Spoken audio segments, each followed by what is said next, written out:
नरेंद्र मोदी को परिवर्तन के तौर पर देखा जा रहा है। बनारस की बहुत उम्मीदें हैं और बनारस जो संकेत और संदेश दे रहा है नामांकन के दिन, नरेंद्र मोदी के नामांकन के मद्देनजर बनारस की सड़क पर जिस तरीके से सैलाब उभरा है, जाहिर है एक अपने तरीके का एक नायाब नज़ारा है। नरेंद्र मोदी की मौजूदगी और ख़ास तौर से तब जब यूपी का कोई कद्दावर नेता नहीं है। नरेंद्र मोदी है, अमित शाह, एक नई पहचान है भारतीय राजनीति में। बीजेपी के जरिए बीजेपी बदल रही है, भारतीय राजनीति बदल रही है। 2014 के चुनाव परिणाम जो भी हों, लेकिन इस देश की राजनीति बदल जाएगी। और जो उम्मीद और जिस आसरे के साथ, जिसका जिक्र हमारे संवाददाता लगातार कर रहे हैं कि बनारस में जिस तरीके से अलग अलग प्रांतों के लोग पहुंचे हैं, वो नरेंद्र मोदी के जरिए परिवर्तन का जिक्र कर रहे हैं। संकेत बहुत साफ है। मनमोहन सिंह सरकार को लेकर लोगों के बीच गुस्सा है और उस गुस्से को अपने तरीके से नरेंद्र मोदी अब हर भाषण में जतला रहे हैं, बतला रहे हैं, सीधा हमला कर रहे हैं।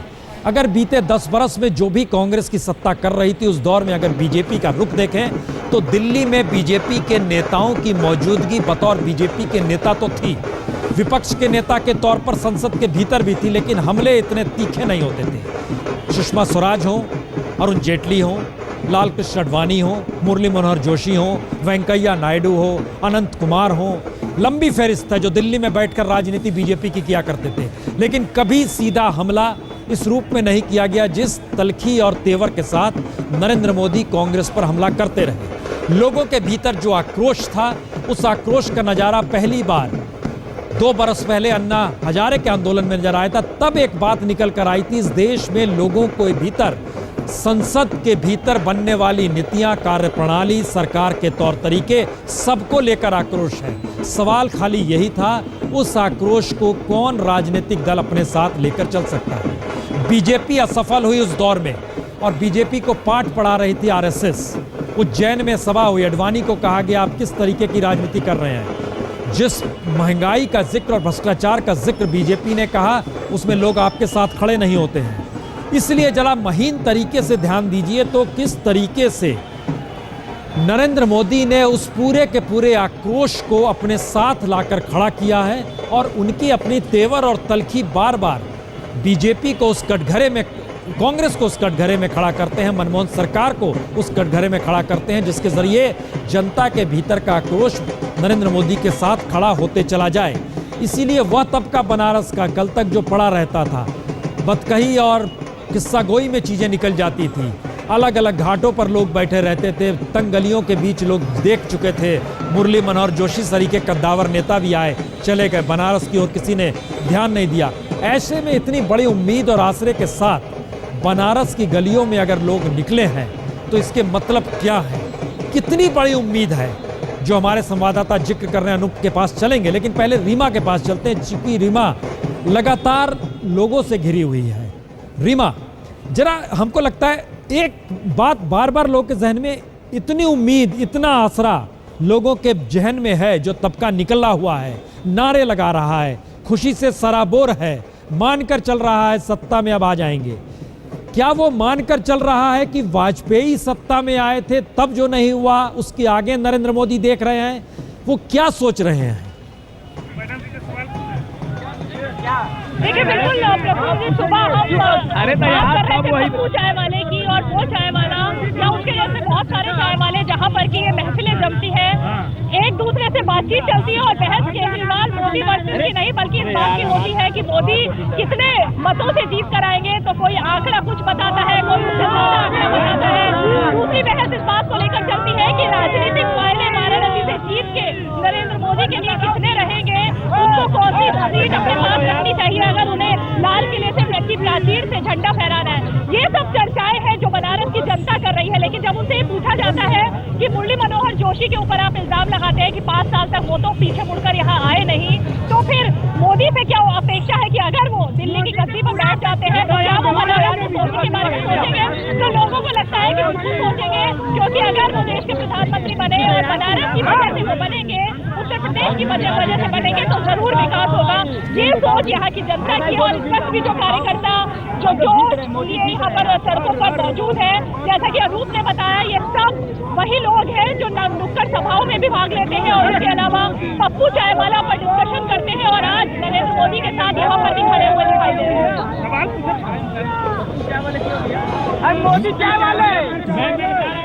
ये भीड़ का सैलाब है, संवाददाता को घेरे हुए है चारों तरफ से। रीमा उन सब के बीच में है, लोग नाच रहे हैं, गा रहे हैं, खुशी का इजहार कर रहे हैं। रीमा, एक सवाल जो आप लगातार देख रहे हैं सुबह से, जिस तरीके से भीड़ बढ़ रही है, उत्साह बढ़ रहा है, बनारस को लेकर क्या ये कहा जा सकता है कि बनारस के लोग ये मान चुके हैं कि अब बनारस से होकर दिल्ली की सत्ता मिलती है, लखनऊ नहीं? यही मानकर बैठे हैं कि बनारस का जो महत्व है, जो सीधे सीधे नरेंद्र मोदी ने नहीं कहा, लेकिन इस सीट को अपने लिए चुनकर उन्होंने उस महत्व को दिखाने की कोशिश की है, वो दर्शाने की कोशिश की है। जो बीजेपी अपना सांस्कृतिक राष्ट्रवाद की बात करती थी इस चुनाव में, वो विकास का नारा जरूर दे रही है, लेकिन यहाँ की जो तहजीब है, यहाँ की जो संस्कृति है, आस्था है, उसको दर्शाने की कहीं ना कहीं नरेंद्र मोदी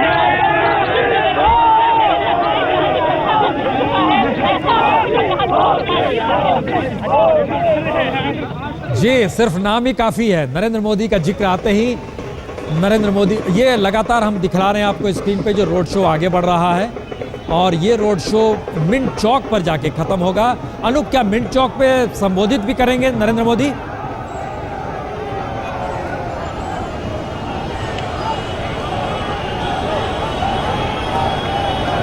हम अनूप के पास चलते हैं। अभय जी, एक सवाल है, क्योंकि लोगों के जहन में एक बात तो है कि नरेंद्र मोदी को कश्मीर से कन्याकुमारी तक लोग जान गए हैं। कोई नेता ऐसा नहीं है, इस दौर में गांधी परिवार की अपनी पहचान रही है, लेकिन कोई नेता ऐसा नहीं है जिसको देश भर में लोग इस तरीके से जान गए हो। ये किसी भी नेता की एक पहली सफलता होती है। लेकिन दूसरा सवाल यहीं से शुरू हो रहा है, बीजेपी का कद घटा, नेता का कद बढ़ा, और एक व्यक्ति पर आके पूरी पार्टी टिक गई। ये मौजूदा चुनाव के लिए तो फायदेमंद है, लेकिन क्या ये माना जाए जो बदलाव है अब वो बिल्कुल नरेंद्र मोदी के हिसाब से बीजेपी को बदलना ही पड़ेगा, ये मान लिया जाए? अब वो सांगठनिक ढांचा, राजनीतिक स्वयंसेवकों की भागीदारी, ये चीज़ें अब कम होंगी। देखिए, मैं कह चुका हूँ कि भाजपा पहले से ही बदलने के दौर में है और काफ़ी कुछ बदल चुकी है। इसका सबसे बड़ा प्रमाण ये चुनावी मुहिम ही है। देखिए, नरेंद्र मोदी, उत्तर प्रदेश को आप देखिए, राजनाथ सिंह लखनऊ में, देवरिया में कलराज मिश्र, कानपुर में मुरली मनोहर जोशी, और ऐसे ही भारतीय जनता पार्टी के पुराने जमे जमाए लोग, जिसमें कई को टिकट भी नहीं मिला है, इस बार टिकट मांगने की कोशिश करते हैं, उनको टिकट भी नहीं दिया गया है। ये लोग वहाँ पर चुनाव जीतने के लिए संघर्ष कर रहे हैं। किसी के जीतने की 100% गारंटी नहीं है। जिस तरह ये बताया जा रहा है ऐसे मोदी ने का चुनाव जीता हुआ घोषित हो गया हो, इस तरह का कहीं कोई प्रदर्शन आपको देखने को नहीं मिलता। जबकि राजनाथ सिंह भारतीय जनता पार्टी के राष्ट्रीय अध्यक्ष हैं, मुरली मनोहर जोशी पूर्व राष्ट्रीय अध्यक्ष हैं, कलराज मिश्र उत्तर प्रदेश की सबसे बड़ी हस्ती रह चुके हैं भारतीय जनता पार्टी की, और वो दूसरे एक भारतीय जनता पार्टी के उत्तर प्रदेश के पूर्व अध्यक्ष सूर्य प्रताप शाही का टिकट काट के उनको जबरदस्ती टिकट दिया गया है। तो ये एक ऐसी स्थिति है जो ये बताती है कि भारतीय जनता पार्टी न केवल बदल रही है, बल्कि मेरा तो ख्याल ये है कि वो तकरीबन बदल चुकी है। अब भारतीय जनता पार्टी को मोदी द्वारा बनाई गई डिज़ाइन में अपने आप को फिट करना होगा। ध्यान कीजिए, गुजरात में क्या हुआ था। गुजरात में जब 2000 की शुरुआत में मोदी पहली बार मुख्यमंत्री बने, तब परवीन तोगड़िया ने हेलीकॉप्टर से नॉन स्टॉप 100 मीटिंगें उनके चुनाव प्रचार के लिए की थी। 100 मीटिंगें, ये एक तथ्य है जो कि रिकॉर्ड में दर्ज है। और मुख्यमंत्री बनते ही मोदी ने सबसे पहले क्या किया? सबसे पहले परवीन तोगड़िया का गुजरात सरकार में आना जाना बंद कर दिया, और उनके जो खास मंत्री थे गोवर्धन जड़ाफिया, जिनको परवीन तोगड़िया ने केशु भाई पटेल की सरकार में रखवाया था, उनको निकाल के बाहर कर दिया। और ये तय कर दिया कि ये आदमी जो कि उनके पहले जब बहुत अच्छे दोस्त रहे थे, उनके संकट के दिनों में भी साथी रहे थे, परवीन तोगड़िया स्कूटर चलाते थे, नरेंद्र मोदी पीछे बैठकर संघ का प्रचार किया करते थे। संघ ने मोदी को भाजपा में भेजा और परवीन तोगड़िया को कहा तो विश्व हिंदू परिषद में जाकर काम करो। ये इतिहास बताता है कि मोदी जब सत्ता में होते हैं तो उनके पास अपनी डिजाइन होती है, वो किसी की दी हुई डिजाइन के ऊपर काम नहीं करते। मोदी इस रूप में काम करते हैं क्योंकि जिक्र सिर्फ प्रवीण तोगड़िया का नहीं, लोगों के जहन में संजय जोशी का भी आता होगा। एक वक्त यह भी साथ काम किया करते थे, लेकिन स्थिति बिगड़ी और अब वो भी हाशिए पर है। बहरहाल जरा सा और आगे चले, क्या अनूप, क्या कार्यकर्ताओं को संबोधन करेंगे मिंट चौक पर नरेंद्र मोदी? देखिए प्रसून, जो यहाँ पर आलम है, जिस तरह का सैलाब है, आप देख सकते हैं कि डीएम यहाँ पर आ चुके हैं, एसएसपी यहाँ पर पहुँच चुके हैं। इसका मतलब कि अगले कुछ मिनटों में 10 से 15 मिनटों में वो यहाँ पर आने वाले हैं। कार्यकर्ता सुबह से यहाँ पर उनका इंतजार कर रहे हैं। सड़क के दोनों तरफ, उस सड़क से जिसको जाना है उसको उस तरफ देख सकते हैं, काफी लोग हैं यहाँ पर, हजारों की संख्या में लोग मौजूद हैं। मुझे लगता है कि नरेंद्र मोदी अपने प्रशंसकों को, अपने समर्थकों को निराश नहीं करेंगे।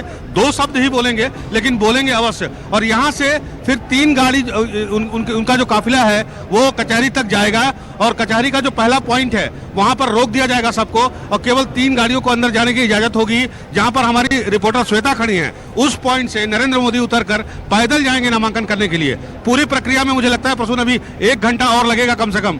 और लेकिन उसके पहले यहाँ पर उत्साह का जबरदस्त आलम है। आप देख सकते हैं जो लोग भंगड़ा कर रहे हैं, डांस कर रहे हैं, नगाड़े बज रहे थे कुछ देर पहले, झंडे लगाए हुए हैं, टोपी लगाए हुए हैं। उतने ही ज्यादा में फोर्स जब पुलिस को लगा, स्थानीय प्रशासन को, कि ये नहीं संभलेगी हमसे, तो अभी अभी 2 ट्रक पीएससी यहाँ पर आई हैं। आप देख सकते हैं यहाँ पर ये पीएससी की ट्रक खड़ी है, ये जस्ट अभी इसने इंटर किया है यहाँ पर, और तमाम पुलिस के लोग यहाँ पर मौजूद है। खुद एसएसपी वाराणसी जोगेंद्र सिंह यहाँ पर मौजूद हैं, डीएम खुद यहाँ पर मौजूद है कि स्थिति में कोई गड़बड़ी न होने पाए, किसी तरह की कोई अप्रिय घटना न होने पाए। तो अब देखना है कि मोदी यहाँ पर आते हैं तो जो बैरिकेडिंग पुलिस ने की हुई है वो बैरिकेडिंग बच पाती है या टूट जाएगी, इसका हमें इंतजार करना होगा। हालांकि पुलिस की ये पूरी कोशिश है कि वो बैरिकेडिंग बनी रहे, उसके आगे किसी को ना आने दिया है सिवाय मोदी और उनके साथ जो लोग चल रहे हैं उनके। अब फिलहाल हमें इंतजार है मोदी के यहाँ आने का, जो यहाँ से तकरीबन 300 से 400 मीटर की दूरी पर हैं। उनके साथ कम से कम 15,000 समर्थकों की भीड़ चल रही है। कई गाड़ियां हैं, चूंकि बनारस है, सड़कें थोड़ी सांकरी हैं यहाँ पर, इसलिए जो काफिला है उसकी रफ्तार धीमी है, 15 से 20 किलोमीटर की रफ्तार से वो चल रही है। लिहाजा उसको यहाँ आने में अभी भी 5 से 10 मिनट लग सकते हैं। प्रसून, इस बीच आप देख सकते हैं गगनभेदी नारे यहाँ पर लगने शुरू हो गए हैं। हमारे ठीक नीचे सड़क पर एसएसपी मौजूद हैं, उनके साथ सुरक्षा बल के लोग मौजूद हैं। सुरक्षा की सारी तैयारियां यहाँ पर कर ली गई हैं। किसी भी तरह से सकुशल मोदी को नामांकन स्थल तक पहुंचाना इनकी जिम्मेदारी है, और इसीलिए ये लोग यहाँ पर आए हुए हैं, यहाँ पर खड़े हुए हैं और इंतजार कर रहे हैं यहाँ पर आने का। और कुछ देर के बाद आना शुरू हो जाएगा। लोग नारे लगाने शुरू कर दिए हैं, आप देख सकते हैं। मैं अपने कैमरामैन से कहूंगा दिखाने की कोशिश करें लोगों के उत्साह की। प्रसून, यकीनन हम देख रहे हैं जो तस्वीरें आप दिखा रहे हैं, इतनी बड़ी तादाद में लोग पहुंचेंगे, इतनी बड़ी तादाद में मौजूदगी बनारस में होगी। इस तरीके की सुरक्षा बंदोबस्त जो किए गए, स्कूल कॉलेज बंद कर दिए गए, इसका मतलब अनुपेक तो ये है कि दरअसल जानकारी थी कि बड़ी तादाद में लोगों की मौजूदगी होगी या इनपुट पुलिस के पास आ चुकी होगी। लेकिन दूसरा बड़ा सवाल यहाँ से उठ रहा है, अगर बनारस को अब नर्व सेंटर बीजेपी ने मान लिया है, नरेंद्र मोदी ने बना दिया है, और ये नामांकन उसके एक सांकेतिक जीत के तौर पर देखने की बात है, क्योंकि जो नाच गीत आप दिखला रहे हैं और हम भी लगातार देख रहे हैं अलग अलग जगहों पे, जो उत्साह और जो उल्लास है, ये सारी परिस्थिति बतला रही है कि बीजेपी के भीतर की परिस्थितियां अब बदल गई हैं। पहला हिस्सा ये। दूसरा हिस्सा जरा हम ये समझना चाहते हैं, ये बनारस के संकेत पूर्वी उत्तर प्रदेश पर असर डालेंगे या बनारस तक ही सिमट के रह जाएंगे? प्रसून, मैं एक बात कहना चाहूंगा आपसे, अगर आप संकेतों को समझे भारतीय जनता पार्टी के या नरेंद्र मोदी के संकेत को, जो बनारस से लड़ रहे हैं, देखिए 2 स्टेट है। उत्तर प्रदेश, जो कहते हैं कि दिल्ली का रास्ता जो है वो उत्तर प्रदेश से होकर गुजरता है। एक तो नरेंद्र मोदी के निशाने पर उत्तर प्रदेश है। नंबर 2 बिहार, जहां से बड़े बेआबरू होकर तेरे कुचे से हम निकले, या कह सकते हैं भारतीय जनता पार्टी को जिस तरह से नीतीश कुमार ने अपने दूध में मक्खी की तरह निकाल फेंका, तो कहीं न कहीं वो कसक या मोदी को प्रचार करने नहीं दिया बिहार में, तो वो कसक भी नरेंद्र मोदी के दिल में जरूर है।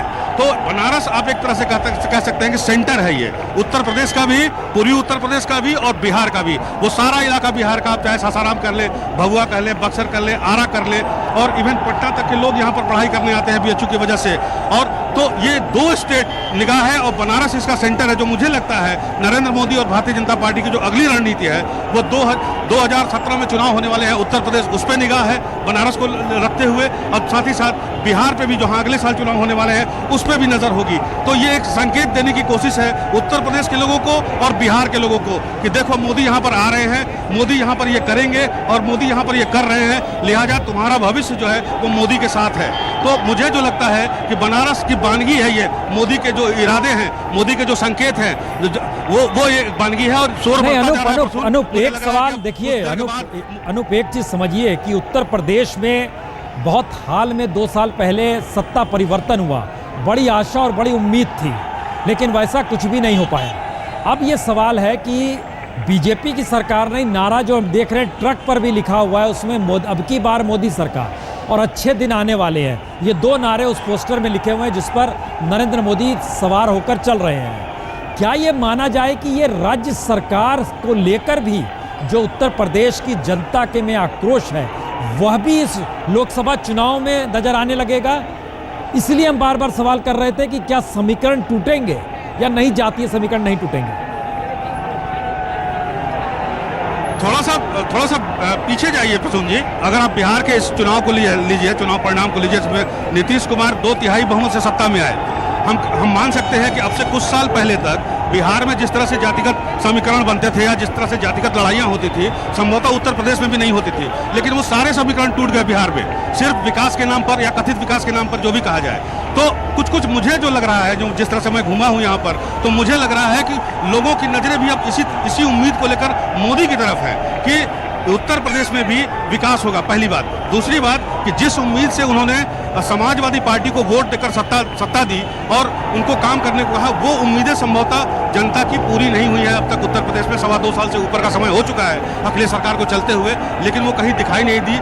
सड़कों पर जमीनी हकीकत पर वो सामने नहीं नजर आ रही है, लिहाजा लोगों में निराशा है। तीसरी बात मैं और कहना चाहूंगा कि कांग्रेस को लेकर जो इनकम्बेंसी चल रही है, एंटी इनकम्बेंसी चल रही है, वो तो है ही। तो ये सारे समीकरण जो है वो कम से कम मोदी को इस इलाके में, या यूं कहें उत्तर प्रदेश और बिहार में, मजबूत करेंगे, ऐसा मुझे लगता है फिलहाल। या जो दिखाई दे रहा है, जौहर जो दिखाई दे रहा है पब्लिक का, उससे मुझे लगता है कि सिर्फ यही उम्मीद है कि अब हम मोदी ही एकमात्र विकल्प है जो हमारा भविष्य बना सकते हैं, और उसी वजह से लोग जो है यहाँ पर बड़ी भारी संख्या में उनके सपोर्ट में आ रहे हैं सामने, चाहे वो किसी भी दल, किसी भी जाति का हो, किसी भी धर्म का हो, वो लोग यहाँ पर हैं। जी, लगातार इतनी बड़ी तादाद में। ये देखिए जो दृश्य है बनारस की सड़क का, खास तौर से ये वो सड़क है जो कचहरी की तरफ जा रही है, ये वो हुजूम है जो कचहरी की तरफ, यानी हमारे संवाददाता जहाँ पर मौजूद है मिंट चौक की तरफ, उस दिशा में जाती हुई ये भीड़ है। और ये नज़ारा नज़र आ रहा है कि पहली बार जिस जगह का नेता नहीं है, उस नेता को जरिए अपने आप को टटोलने की कोशिश, अपनी तमाम उम्मीदों को उसके भरोसे छोड़ने की स्थिति, नेता को पार्टी से बड़े के तौर पर। और अब की बार मोदी सरकार और अच्छे दिन आने वाले हैं, किनारे वाले ट्रक पर नरेंद्र मोदी सवार हैं, अमित शाह एक किनारे में दिखाई दे रहे हैं। इस नेताओं की फहरिस्त में कोई एक ऐसा चेहरा आपको नहीं देगा जो आप कहेंगे बीजेपी के भीतर चंद बरस पहले तक ये नेता नजर आते थे, उस कद्दावर तौर पे। ये सारी परिस्थिति बदल चुकी है बीजेपी के भीतर। लेकिन क्या ये राजनीति बीजेपी को एक नए मुकाम पर ले जाएगी उन क्षेत्रों में जहां बीजेपी को कोई पूछता नहीं था? पूर्वांचल में बीजेपी की स्थिति अच्छी नहीं, बिहार में बीजेपी की अच्छी स्थिति नहीं, तमाम जगहों पे छत्रपों ने जगह ले ली, लेकिन नरेंद्र मोदी का आगमन क्या बीजेपी को उस जगह पे पहुंचा देगा जिसकी वो कल्पना बार बार बतौर राष्ट्रीय पार्टी करती है? हमारे साथ रीमा भी जुड़ी हुई है, अनूप भी जुड़े हुए हैं, लेकिन एक सवाल अभय जी हम आपसे जानना चाहेंगे जरा, ये पूर्वांचल का असर अगर जो हमारे रिपोर्टर बता रहे हैं, एक मैसेज उनके भीतर है कि कुछ परिवर्तन होगा और होना चाहिए, किसी दूसरे नेता में उन्हें नजर नहीं आ रहा है। देखिए, पूर्वांचल एक राष्ट्रीय प्रांगण बन चुका है एग्जैक्टली इन चुनावों में। बिल्कुल, वहाँ पर 3 बड़ी ताकतें लगी हुई हैं। भारतीय जनता पार्टी नरेंद्र मोदी के रूप में, आजमगढ़ से मुलायम सिंह यादव और अरविंद केजरीवाल अपना एक नए किस्म की राजनीति लाने की जो कोशिश कर रहे हैं, वो भी वहाँ पर लगे हुए हैं। तो सब लोग जानते हैं कि पूर्वांचल में अगर जीतेंगे, जहाँ पे 30 से ज़्यादा सीटें हैं, तो वो उत्तर प्रदेश में बड़ा मुकाम हासिल करेंगे। और न केवल बड़ा मुकाम लोकसभा के चुनाव में हासिल करेंगे, उससे आगे आने वाले विधानसभा के चुनावों के लिए भी राजनीति सेट हो जाएगी। राजनीति का एक रुझान जो है वो सत्य हो जाएगा। ध्यान कीजिए, अगर उत्तर प्रदेश में भारतीय जनता पार्टी को अपने दावे के अनुसार और अपनी इच्छा के अनुसार 50 से ज़्यादा सीटें मिलती हैं, तो इसकी जिम्मेदारी अगर किसी की भी होगी तो समाजवादी पार्टी की सरकार की होगी। अभी आपने कहा था कि अभी 2 साल पहले ही उन लोगों ने ज़बरदस्त जीत हासिल की थी, समाजवादी पार्टी के इतिहास में ऐतिहासिक जीत हासिल की थी, नेतृत्व परिवर्तन हुआ था, पुराने नेतृत्व की जगह एक युवा चेहरे को सामने लाया गया था जो साइकिल पर चढ़ता हुआ आया, आम आदमी की इच्छाओं की नुमाइंदगी करता हुआ आया। हम सब लोगों को बहुत उम्मीद थी कि वो बहुत कुछ करेंगे, लेकिन आज उत्तर प्रदेश की सरकार इस हालत में है कि उसने भारतीय जनता पार्टी के उभार के लिए रास्ता साफ किया है। वरना 2 साल पहले हालत ये थी कि ये शोध करने की जरूरत पड़ती थी कि भाजपा को वोट कौन देगा उत्तर प्रदेश में। आज स्थिति ये है कि हम लोग इस बात पे बहस कर रहे हैं कि क्या समाजवादी पार्टी अपनी 23 सीटें जो उसने 2009 में हासिल की थी हैं, वो 23 सीटें दोबारा हासिल कर पाएगी, और कम होंगी तो उसकी कितनी कम सीटें होंगी। तो ये बिल्कुल स्थिति बिल्कुल बदल गई है, और इस बदलाव की जिम्मेदारी अगर किसी के ऊपर है तो समाजवादी पार्टी की सरकार का जो खराब प्रदर्शन है, अवांछनीय प्रदर्शन है, उसके ऊपर है। यकीनन न सिर्फ समाजवादी पार्टी बल्कि भारतीय राजनीति की एक त्रासदी रही है। ये पूरा का पूरा इलाका जो उत्तर प्रदेश का इलाका है, बिहार का इलाका है, 120 सीट है, लेकिन यहाँ पर जो परिस्थितियाँ हैं, उद्योग नहीं है, रोजगार की कोई व्यवस्था नहीं है, इंफ्रास्ट्रक्चर पूरी तरीके से गायब है, यहाँ तक कि खेती पर टिकी अर्थव्यवस्था है लेकिन सिंचाई की कोई व्यवस्था नहीं है। सिर्फ 7% हिस्सा है जो खेती के लिए, जहाँ पर सिंचाई की व्यवस्था आप कर सकते हैं। सब कुछ अपने तरीके से चलता है, और ज़मीन इतनी उर्वर है, गंगा किनारे की ज़मीन जिस पर किसान पीढ़ियों से लगातार जीता आया है, रोजगार वही उसका सब कुछ है, वही उसका कारखाना है। यानी राजनेताओं ने कुछ भी नहीं किया है। लोगों के भीतर एक आक्रोश, और शायद वो आक्रोश में एक पुंज की तरह अगर मोदी को देखा जा रहा है कि इसके जरिए रास्ते निकल आएंगे, तो इसका मतलब बहुत साफ है कि बहुत बड़ी उम्मीद नरेंद्र मोदी के ऊपर है, देखने वाले लोगों को भी, और जिम्मेदारी का भाव कहीं ज़्यादा बड़ा नरेंद्र मोदी के साथ भी जुड़ चुका है। रीमा, हम लगातार नारों की गूंज सुन रहे हैं, हंगामा है, लोगों की भीड़ है, घर में जिस तरीके से लोग दोनों तरफ खड़े हुए हैं, इतना नज़ारा बनारस में सामान्य तौर पे कभी देखने को मिला नहीं। मैंने वाकई नहीं मिला। बहुत मौके आए जब बनारस गए, लेकिन ये वाकई एक अबूझ सी पहेली है। ये उम्मीद, ये उत्साह, ये उल्लास एक नामांकन को लेकर है, तो ये कल्पना के परे है कि जब चुनाव परिणाम आएंगे वो क्या गुल खिला जाएंगे इस देश के भीतर में। सब चीज़ उसी जगह के जाके बंद गई है। हम जरा फिर चाहेंगे आप उस जगह पे जो लोगों की मौजूदगी है उन्हें जरा पूछिए 16 तारीख का इंतजार करने की स्थिति में भी वो है या नहीं है, क्योंकि यह उत्साह तो बता रहा है कि जैसे अब दिल्ली की सत्ता जो है मिल चुकी है, अब एक आगे की परिस्थिति तय कर रहे हैं लोग। रीमा, बिल्कुल, देखिए, एक तो बिहार से आए हुए लोग हैं, अभी हम पूर्वांचल की बात कर रहे थे, बिहार की बात कर रहे थे, बहुत सारे लोग जो अलग अलग जगह से आए। ये शख्स है जो बिहार से आए, कहाँ से? हम बिहार बक्सर से आए हैं, और नरेंद्र मोदी के प्रधानमंत्री बनाने के लिए मैं आया हूँ। और इसके बाद जो भी मैं पूर्ण और विश्वामित्र के तपोभूमि से मैं अमर जायसवाल बोल रहा हूँ, जो कि एकदम पूर्ण बहुमत से। तो आप यहाँ पर मोदी के समर्थन में प्रचार करते हैं? जी, हम करने के लिए मैं आया हूँ। काशी के लोग हैं, काशी के काशी की जनता आज नरेंद्र मोदी के लिए सड़कों पर उतरी है।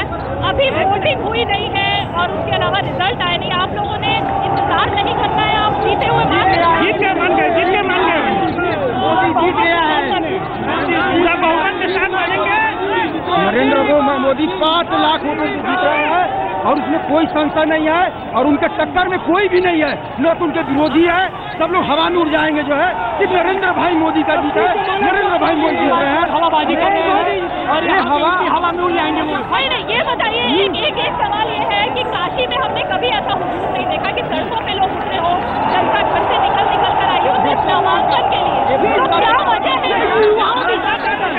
युवाओं की ताकत है, युवा वोट आपको दिखा दी।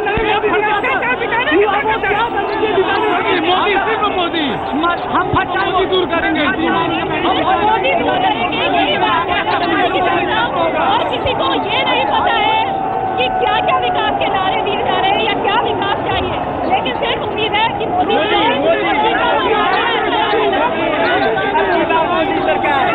यकीनन जो स्थिति नजर आ रही है, मोदी का नाम ही शायद इस इलाके में काफ़ी है, और नरेंद्र मोदी ने सोचा भी नहीं होगा कि दरअसल बनारस में वो नामांकन दाखिल करेंगे तो क्या गुजरात और किस तरीके से वो चाहे मुख्यमंत्री बनने के दौरान भीड़ का हुजूम देखा हो या वडोदरा में उन्होंने रोड शो किया हो, लेकिन ये एकदम अलग स्थिति है। और बिहार यूपी के बारे में कहा भी जाता है, जब जिसे वो चाहता है तो कंधे पर बैठा लेता है। ये जेपी के दौर में भी लोगों ने देखा, वीपी को भी देखा, इतनी बड़ी तादाद में हुजूम निकल आता है कि इतनी बड़ी आस के साथ। लेकिन एक दूसरी स्थिति यह भी बनती है, अगर उम्मीद पर खरा नहीं होता है तो बहुत जल्दी उसे दफन करने से भी कतराते नहीं है बिहार यूपी के लोग। ये भी एक स्थिति रही है। लेकिन इन परिस्थितियों के बीच यूपी का जो नज़ारा है, जिस दो किलोमीटर का रास्ता तय करना है। वो लगातार देखिए किस मंथर गति से गाड़ी आगे बढ़ रही है और लोगों का हुजूम सिर्फ सड़क पर नहीं, दोनों तरफ घर हैं,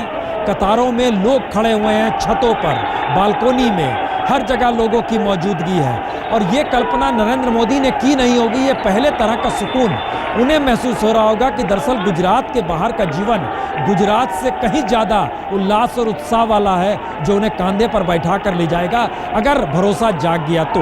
भरोसा जागा है, बीजेपी के कार्यकर्ताओं में जागा, नेताओं को जगना पड़ा, नींद से जगना पड़ा, सड़क पर उतरना पड़ा। जिस तरीके से छोटे छोटे कार्यकर्ता निकले, उत्साह, उल्लास, युवा पीढ़ी, ये सारी परिस्थितियां बताती है कि बीजेपी के कार्यकर्ताओं, संघ के स्वयंसेवक हो, बनारस के लोग हों, पूर्वांचल के लोग हों, बिहार से आए हुए लोग हों, कुछ दिल्ली से गए हुए लोग हैं, कुछ गुजरात से आए हुए हैं, इस पूरे के पूरे राजनीतिक व्यवस्था में लोगों के भीतर एक आक्रोश तो है और नरेंद्र मोदी उस आक्रोश के एक प्रतीक बन गए हैं कि शायद उनके भीतर हर भाषण में जो आक्रोश झलकता है, तो गांधी परिवार को लेकर हो, माँ बेटे को लेकर हो, शहजादे और मैडम का शब्द के जरिए हो, उसने उस गुस्से को आत्मसात अपनी राजनीतिक तौर पर करने की एक मशक्कत की है, जिसके जरिए नरेंद्र मोदी एक विकल्प के तौर पर नजर आने लगे। हमारे साथ आलोक मेहता जी भी जुड़ चुके हैं, वरिष्ठ पत्रकार, और लगातार अभय जी तो हैं। आलोक मेहता जी, जो नज़ारा बनारस में है और जिस तरीके का ये नामांकन हो रहा है और बीजेपी की जो अपनी पहचान है, उसके पहचान वाले नेता बिल्कुल नहीं है, बिल्कुल नए तरीके से हम नई परिस्थिति को देख रहे हैं, उस पर हम आपसे जरा कमेंट लेंगे, लेकिन पहले अभी तक की खास खबरों पर एक नजर डाल लेते हैं।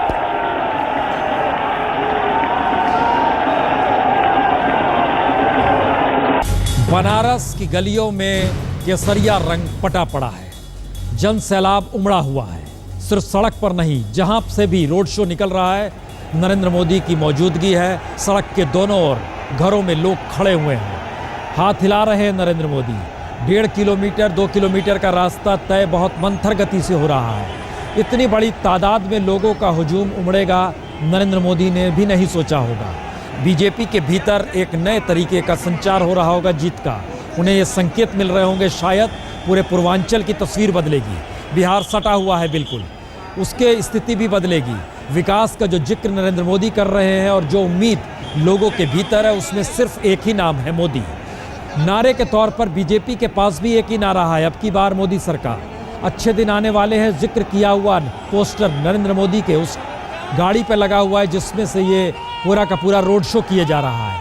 ये तमाम परिस्थितियां बतला रही है कि दरअसल गुजरात के बाहर नरेंद्र मोदी ने राजनीतिक तौर पर चुनाव लड़ने का जब मन बनाया, तब उन्होंने वाकई नहीं सोचा होगा जिस 6 करोड़ गुजरातियों का जिक्र कर, राजनीतिक प्रयोग कर वो हैट्रिक बनाकर चलते चले, उसमें अब जब बाहर निकलेंगे और ख़ास तौर से यूपी की धरती पर, और वह भी बनारस में, इस तरीके का संदेश आएगा, ये एक बड़ा सवाल है। क्योंकि बनारस में इससे पहले मुरली मनोहर जोशी भी लड़ चुके हैं। उनका कद भी पार्टी में बड़ा था, लेकिन तब पार्टी हुआ करती थी। उस वक्त पार्टी नहीं है, सिर्फ मोदी है। और ये संकेत बीजेपी को कितना लाभ पहुंचाएंगे, ये संकेत आने वाले वक्त में मोदी को गुजरात से बाहर किस रूप में स्थापित कर पाएंगे, ये सारे सवाल हैं। आलोक मेहता जी, क्या देख पा रहे हैं? बनारस की जो रंगत नजर आ रही है, उसमें एक परिवर्तन की बयार आप देख पा रहे हैं, या ये देख पा रहे हैं कि जी नहीं, बनारस में मोदी का आना लोगों के लिए उम्मीद, और सिर्फ उम्मीद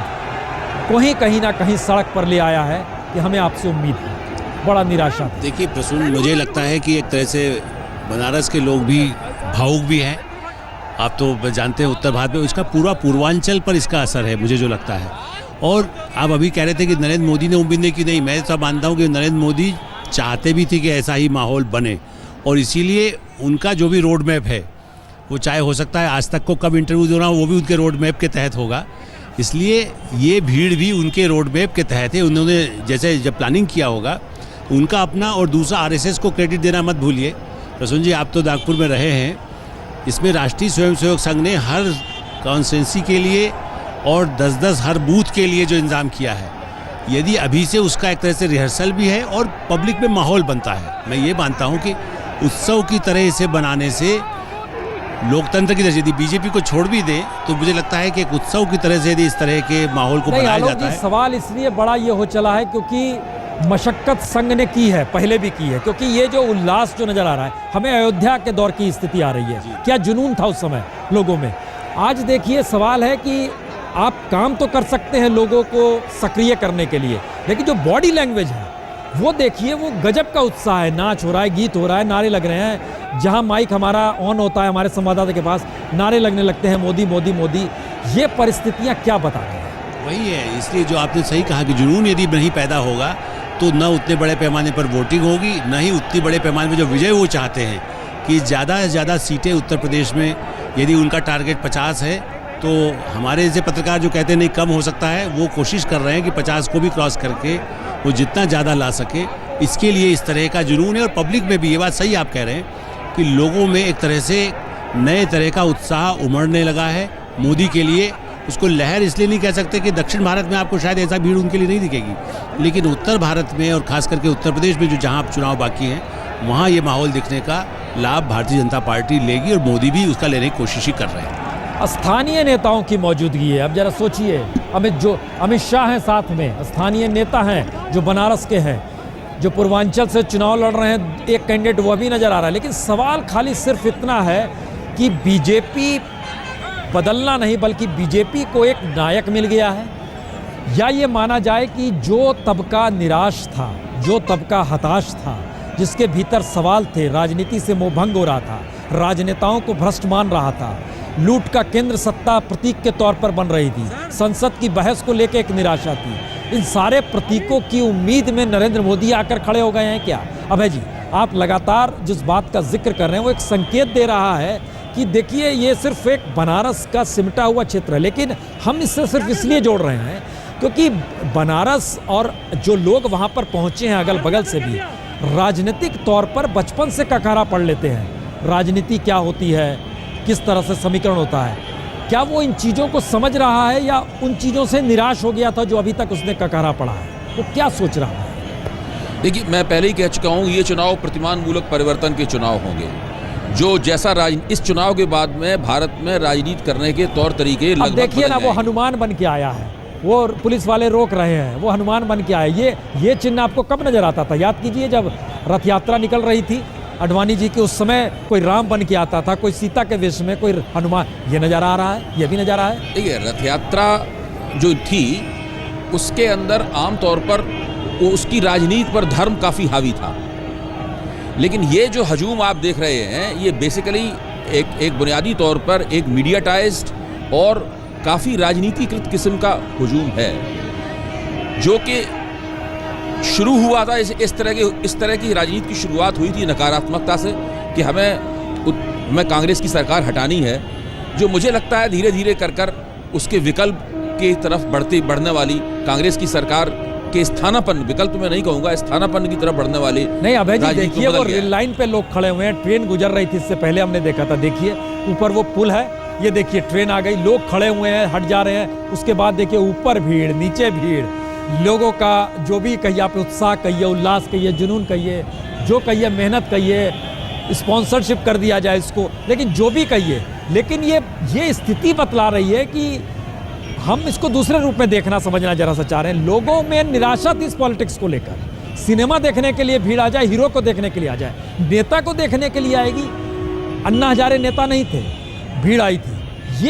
ये कौन सी भीड़ है? ये भीड़ बदलाव चाहती है। बार बार आप भी ये कह रहे हैं, हम भी ये कह रहे हैं कि जो पिछले 10 साल की कांग्रेस की सरकार रही है, उस कांग्रेस की सरकार से लोग बुरी तरह उकता चुके हैं और बदलाव चाहती है। और मीडिया और प्रचार के जरिए एक चेहरे को, एक छवि को इस भीड़ के सामने एक सकारात्मक स्थानापन्न के तौर पर पेश कर दिया गया और वो उसमें देख रही है कि बदलाव इसके अंदर मूर्तिमान हो सकता है। नारा भी उसी तरह का दिया जा रहा है कि मोदी आएंगे, अच्छे दिन लाएंगे। अभी दिन जो चल रहे हैं वो अच्छे दिन नहीं है, ये गर्दिश के दिन है, लोग ये मानते हैं। अब अच्छे दिन आएंगे, उसके बाद में उम्मीदें बहुत ज़्यादा बढ़ी होंगी, जल्दी से जल्दी उनको कुछ नतीजे निकाल के लाने पड़ेंगे। 16 मई के बाद में अगर ऐसा हिसाब किताब बनता है कि मोदी की सरकार बनती है, तो फिर उन्हें साबित करना पड़ेगा बहुत जल्दी ही कि अच्छे दिनों की आहट भी सुनाई पड़ रही है, न केवल बल्कि अच्छे दिन आ भी रहे। आलोक जी, आपने एक जिक्र किया कि लोग बड़े भावुक होते हैं इस इलाके, हम भी जानते हैं इस इलाके के लोग भावुक होते हैं, और जिसका जिक्र अभी किया अभय जी ने अगर सत्ता में आए तो उम्मीद और भरोसा जो लोगों ने जताया है उसमें अगर रवानगी नहीं आई और तेज़ी नहीं आई तो स्थिति बड़ी विकट हो जाएगी। क्या ये माना जाए कि मोदी के जहन में कोई प्लान है?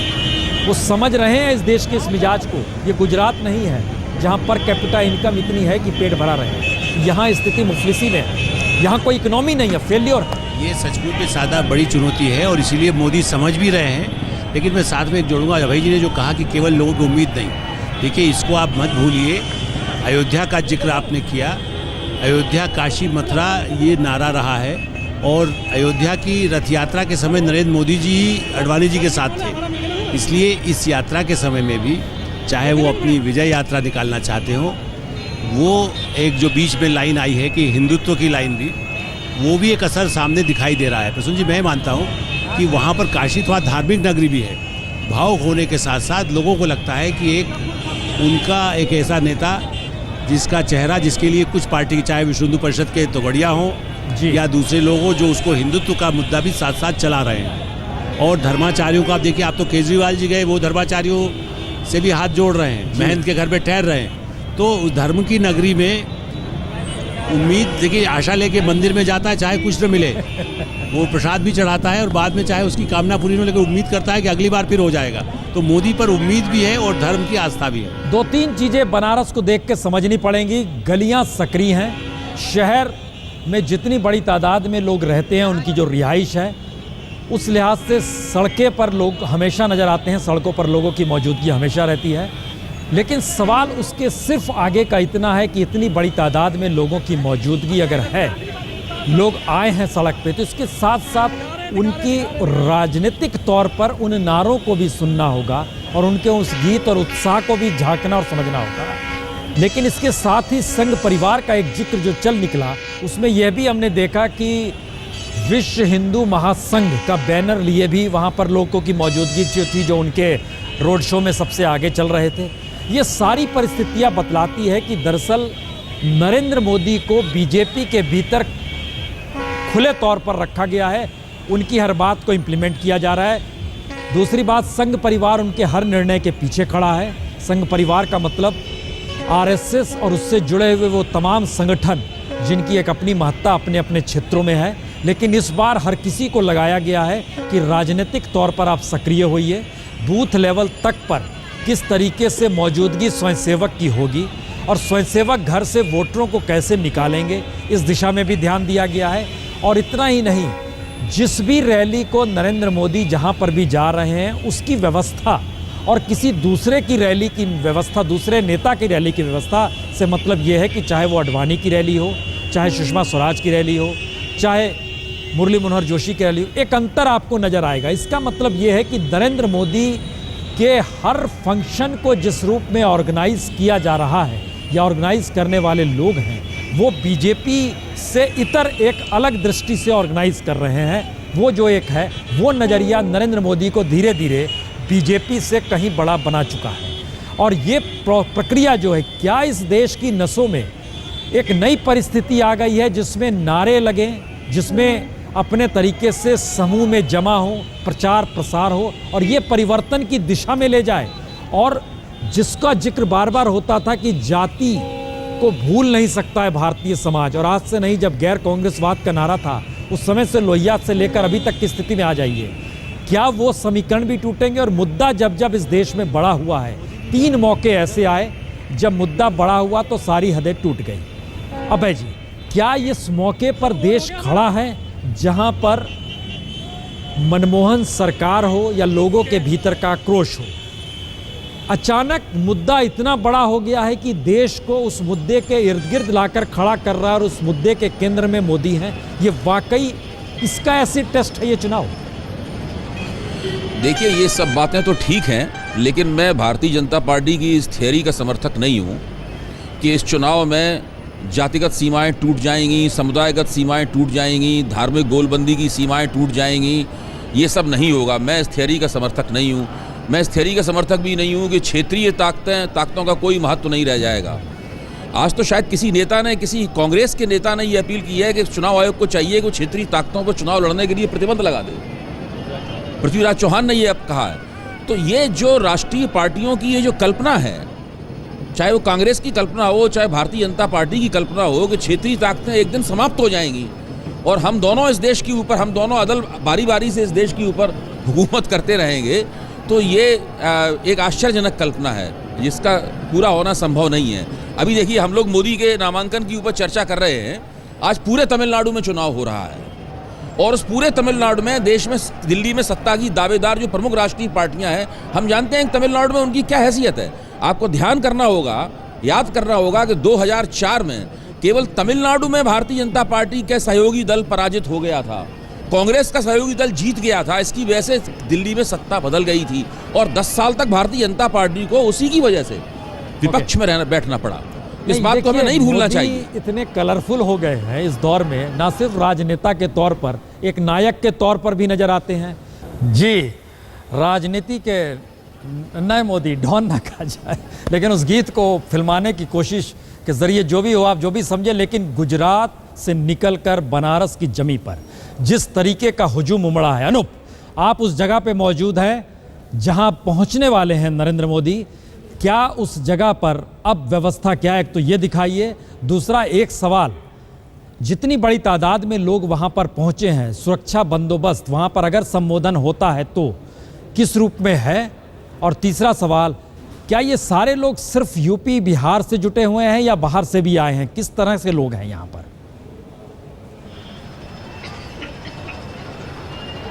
अनूप, चलिए, कुछ तकनीकी गड़बड़ी है, वहां पर चलते हैं, लेकिन दृश्य आपको 2-3 दृश्य दिखला देते हैं। जिस तरीके से बनारस की सड़कों पर हुजूम उमड़ा है लोगों का, और ये इतनी बड़ी तादाद में उमड़ा है, ये नामांकन भर के लिए है। ये एक बड़ा सवाल है कि अगर उत्साह और उल्लास, हाँ अनूप, हमारी आवाज़ अब तक आ रही है, तो हम जरा जानना चाह रहे हैं क्या कार्यक्रम है वहाँ पर? संबोधन होगा, नहीं होगा? कितनी बड़ी तादाद में लोगों की मौजूदगी है? सुरक्षा व्यवस्था वहाँ पर किस रूप में है? देखिए प्रसून, जहां हम खड़े हैं मिंट हाउस पे, सड़क के उस तरफ जो पेड़ दिखाई दे रहे हैं वो ताज होटल का एरिया है, इस तरफ उसके ठीक सामने मिंट हाउस है।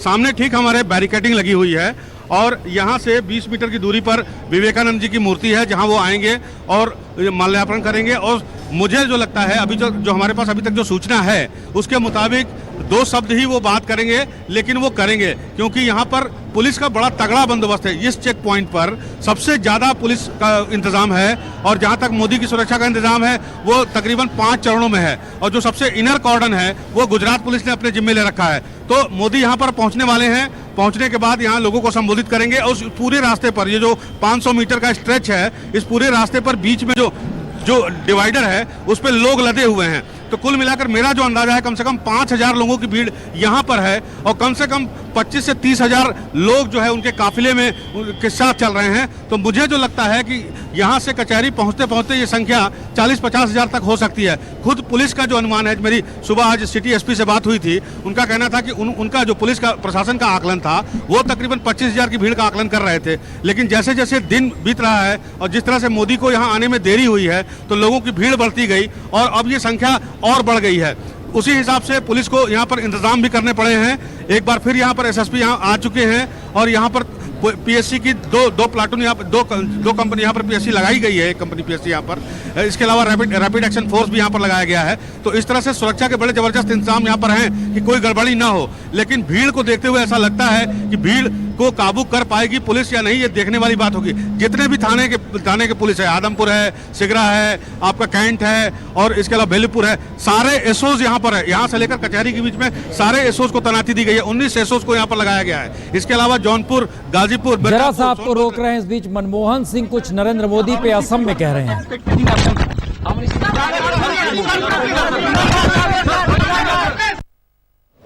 वहां वोट डालने गए हैं असम में मनमोहन सिंह, बहरहाल वो आवाज़ आई नहीं है इस मौके। हालांकि सामान्य तौर पर ये आरोप मनमोहन सिंह पे लगते रहे हैं कि 10 बरस खामोश रहे। आज वो बोल रहे थे, हम सुनना चाहते थे, बहरहाल देखते हैं, वो अगर रिकॉर्ड हुआ होगा आपको सुनाएंगे। लेकिन नरेंद्र मोदी को लेकर बनारस के लोगों का उत्साह, पूर्वांचल की राजनीति पर प्रभाव और ख़ास तौर से बिहार तक क्या इसका असर पड़ेगा, ये हर के जहन में है। बड़े सवाल इसलिए महत्वपूर्ण हो चले हैं क्योंकि उत्तर प्रदेश में बीजेपी के जितने कद्दावर नेता थे वह इस मौके पर हाशिए पर हैं। सामाजिक समीकरण की बात जहाँ जब होती है, ऐसे में क्षत्रपों को लेकर कोई भी ये कहने की स्थिति में नहीं आए कि दरअसल वो क्षत्रप पूरी तरीके से नतमस्तक हो चले हैं। ऐसी स्थिति बन नहीं रही है। बावजूद इसके बीजेपी का कद क्या 57 सीट को पार कर पाएगा? ये देखिए, ये एक वो नज़ारे नज़र आते हैं जिसमें कि मौजूदगी किस तरीके से लोगों की सड़क पे, पुल पर, हर जगह है और हर जगहों पर लोग देखना चाहते हैं नरेंद्र मोदी को। सवाल ये है कि नरेंद्र मोदी भारतीय राजनीति में कोई अचानक प्रकट नहीं हुए हैं। 2001 में जब अक्टूबर में वो गए थे, उससे पहले वो हिमाचल के प्रभारी रह चुके थे, मध्य प्रदेश में चुनाव प्रभारी रह चुके थे, राजस्थान के चुनाव प्रभारी रह चुके थे। कोई बेहतर रिजल्ट उनके प्रभारी रहने के दौरान नहीं आया था। बावजूद इसके जब वो गुजरात गए और अक्टूबर में गुजरात गए थे, और जहां तक याद आता है 23-24 फरवरी 2002 चुनाव परिणाम आया था, 3 उपचुनाव हुए थे, राजकोट से उन्होंने चुनाव लड़ा, चुनाव जीत गए नरेंद्र मोदी, लेकिन 2 सीटों पर हार भी मिली, कांग्रेस वहां से जीत गई थी। और उस समय ये कयास लगाए जाने लगे थे कि 2003 में जब चुनाव होंगे तो नरेंद्र मोदी को वापस दिल्ली लौट जाना होगा। लेकिन उस 24 फरवरी के 3 दिन बाद गोधरा और उसके बाद जो कुछ हुआ और जिस तरीके से हुआ, और फिर उसके बाद गोवा में जो सम्मेलन हुआ उसमें जिस तरीके से बीजेपी के भीतर से मोदी के पक्ष में आवाज़ आई, ये पूरी परिस्थितियां धीरे धीरे 2003 में चुनाव जिताती है, जिसका जिक्र अभय जी कर रहे थे। किस तरीके से प्रवीण तोगड़िया को बाहर का रास्ता दिखाया जाता है। 2002 का चुनाव जीतने के बाद ही झोड़पिया को बाहर कर दिया गया था, गोवर्धन झोड़पिया को। ये सारी परिस्थितियां हैं कि नरेंद्र मोदी का कद कैसे बढ़ता है या नरेंद्र मोदी अपने कद को कैसे बढ़ाते हैं। ये कद बढ़ाते बढ़ाते सवाल सिर्फ ये आ गया है कि क्या नरेंद्र मोदी अपनी व्यूह रचना अगर राजनीतिक तौर पर खुद करते हैं तो वो गुजरात में तो चल सकता है। आलोक मेहता जी, क्या जो तरीका अपना रहा है नरेंद्र मोदी की राजनीति करने का, उसमें ये माना जाता है कि वो ऑटोक्रेटिक है, वो डेमोक्रेटिक होकर काम नहीं कर सकते हैं। यानी अगर 272 नहीं मिले और अगर गठबंधन की स्थिति आ जाए तो एक तरह की डेमोक्रेसी उन्हें अपनानी होगी। किसी गठबंधन वाले को कुछ मांगेगा, उसे देना पड़ेगा क्योंकि सरकार चलानी है। लेकिन 272 पार कर गए खुद ही तो वाकई वो ऑटोक्रेटिक हो जाएंगे। क्या उसमें कोई परिवर्तन आएगा गुजरात से निकलने के बाद? ऐसा आप देख पा रहे हैं? देखिए, मुझे लगता है कि परिवर्तन कुछ हद तक तो आएगा, क्योंकि इतने बड़े देश को चलाना गुजरात चलाने जैसा नहीं है। अगर 16 तारीख को ऐसी 16 तारीख को ऐसी स्थिति बनती है तो एक ये सही है कि यदि पूरा बहुमत मिल गया तब तो आप समझिए कि फिर उसके बाद तो भाजपा के नेताओं को भी शरण में जाना पड़ेगा अभयदान के लिए, और उन्हें मानना पड़ेगा कि वो जो कहें वो डिक्टेट करेंगे। लेकिन यदि कुछ और लोगों को लेना होगा तो प्रसून जी, एक बात मानिए कि जैसा उन्होंने कुछ अपने पिछले इंटरव्यू में भी कहा है, और हम और आप जैसे लोग जानते हैं कि वो जो उनसे असहमत है उनसे भी बात करते रहे हैं। मतलब मैं अपने को भी इसमें शामिल करता हूँ। जानते हुए भी आप उनकी आलोचना करिए, उसके बाद भी वो संवाद कर सकते हैं। जयललिता के साथ उनका रिश्ता अच्छा रहा है, मायावती के खिलाफ आज भी एक शब्द उन्होंने नहीं बोला है यूपी पहुंचने के बाद भी। तो इससे मुझे ऐसा लगता है कि वो गठबंधन के रास्ते उन्होंने विकल्प खुले रखे हैं जी। और यदि वो प्रधानमंत्री पद पर रहना चाहेंगे, वो ये कोशिश करेंगे कि पहले तो ज़्यादा बहुमत ऐसा आए जिससे कि 1 या 2 दलों का सहयोग लेना पड़े, और यदि नहीं लेना पड़े और अपने बल पर यदि वो चलाने लगे तो आप समझिए कि फिर 10 साल तक उनको शायद कोई हिला नहीं पाएगा।